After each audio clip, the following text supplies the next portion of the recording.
Now, the GOP pollster, Fox News contributor in Newport Beach, California, how all of this is sorting out. What do you think, Frank? I barely understood the last 2 minutes of your show. And if I don't understand it, then the American people aren't going to understand it. Was Hillary Clinton playing politics with an important policy issue? Absolutely. But when has that not happened?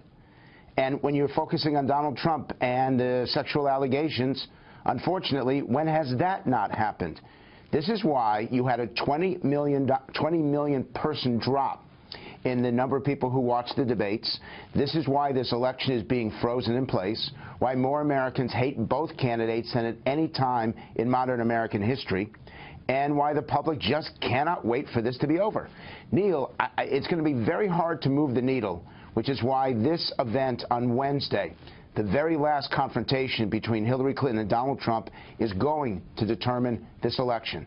Unless Trump emerges with a clear victory, then the presidential race will be preordained, and the only battle will be over the Senate and the House.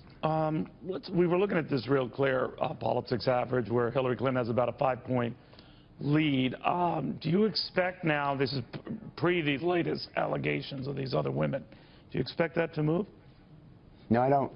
I think that's now baked in. I think most of the WikiLeaks information, which you are correct, the public simply doesn't know because Donald Trump's issues... I wasn't talking about the WikiLeaks. I'm talking about these other women and their allegations. Do you think that further hurts him? I'm doing the comparison. No, okay, it doesn't. And the reason why it doesn't is that the public has now come to a conclusion about Donald Trump as a person. And what the Trump campaign doesn't realize is that the way that it is fighting back is actually keeping this an issue. The fact is, he's spending much more time on that than he is on talking about change, talking about connecting to real people, fighting to bring about the type of government that the American people are demanding. Neil, 72% of Americans want a fundamental change in the way Washington works. And yet Donald Trump is only talking about that in maybe 10 or 15% of his speeches. He's spending way too much time on these allegations. You know, I know his supporters are very rabid. They've been with him through all of this. You've always reminded me that those supporters, and they're proving it with these long lines in Portsmouth, New Hampshire, to see him in a couple hours. But he needs more than that.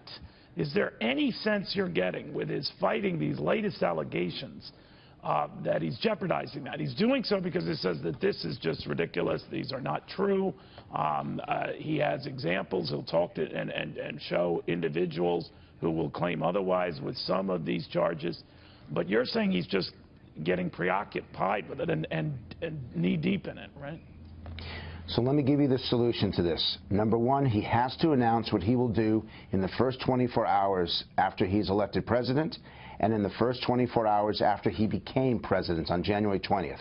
Number two, he needs to put forward a half a dozen members of his cabinet so he can demonstrate beyond reproach that he actually has the kind of advisors that the American people would feel comfortable with.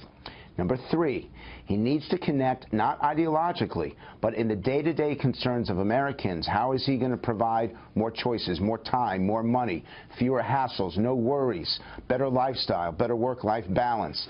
And number four, and probably this is the most important, from the moment you wake up in the morning until the moment you go to sleep at night, what is Hillary Clinton going to do and what is Donald Trump going to do?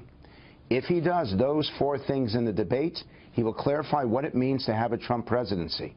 But if he doesn't, if it is only an attack without any kind of sense of what the difference Donald Trump would make, then this election will be over. He has 4 days to figure this out and to talk about it Wednesday evening. All right, Frank, thank you very much. Frank Luntz.